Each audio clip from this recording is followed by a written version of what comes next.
मालेगाव तालुक्यातील दाभाडी येथील गिरणा नदीवरील कोल्हापूर टाईप बंधाऱ्यावरून पाय घसरून एका युवकाचा मृत्यू झाल्याची दुर्दैवी घटना समोर आली आहे।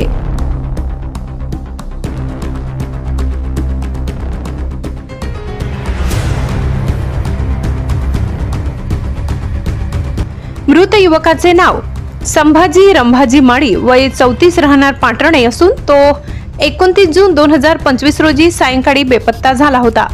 माहिती मिळाल्यावर छावणीचे भूषण अहिरे घटनास्थळी पोहोचले आणि त्यांनी प्रशासनाला माहिती दिल्यानंतर शोध मोहीम सुरू करण्यात आली। अखेर 1 जुलै 2025 रोजी सकाळी टेहेरे पुलाजवळ गिरणा नदीच्या पात्रात त्याचा मृतदेह आढळून आला। संभाजी माळी हा दारूच्या नशेत असताना दाभाडी येथील रोकडोबा हनुमान मंदिराजवळील कोल्हापूर टाईप बंधाऱ्यावरून पलीकडे जाण्याचा प्रयत्न करत होता। त्यावेळी त्याचा तोल जाऊन तो थेट नदीत पडला। सतत 2 दिवस शोध मोहीम सुरू होती आणि अखेर त्याचा मृतदेह सापडल्यानंतर नातेवाईकांनी तो मालेगावच्या सामान्य रुग्णालयात नेला। डॉक्टर सोफिया यांनी तपासणीअंती मृत घोषित केले।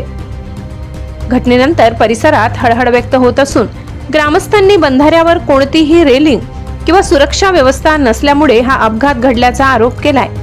दाभाडी आणि टेहेरे शिवारांना जोडणारा हा कोल्हापूर टाईप बंधारा अनेक नागरिकांचा नेहमीचा मार्ग असून पायवाटेप्रमाणे अरुंद स्लॅबवरून पायी व दुचाकीने ये जा केली जाते। पावसाळ्यात किंवा रात्रीच्या वेळी अंधारात त्या ठिकाणी धोका अधिक वाढतो।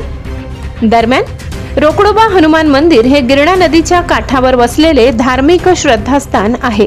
यात्रेच्या दिवशी येथे मोठ्या संख्येने भाविक गर्दी करतात, त्यामुळे परिसरात सुरक्षा व्यवस्था असणे अत्यंत आवश्यक आहे। या घटनेमुळे पुन्हा एकदा ग्रामीण भागातील सार्वजनिक ठिकाणांवरील सुरक्षेच्या अभावावर प्रश्नचिन्ह उभे राहिले आहे। जलसंपदा विभाग अथवा स्थानिक स्वराज्य संस्थांच्या अखत्यारीत येणाऱ्या कोल्हापूर टाईप बंधाऱ्यांवर आवश्यक तांत्रिक मूल्यांकन करून रेलिंग लावण्याची गरज असल्याचे स्पष्ट झाले। वृत्त संकलन विभाग, गर्जना न्यूज, मालेगाव।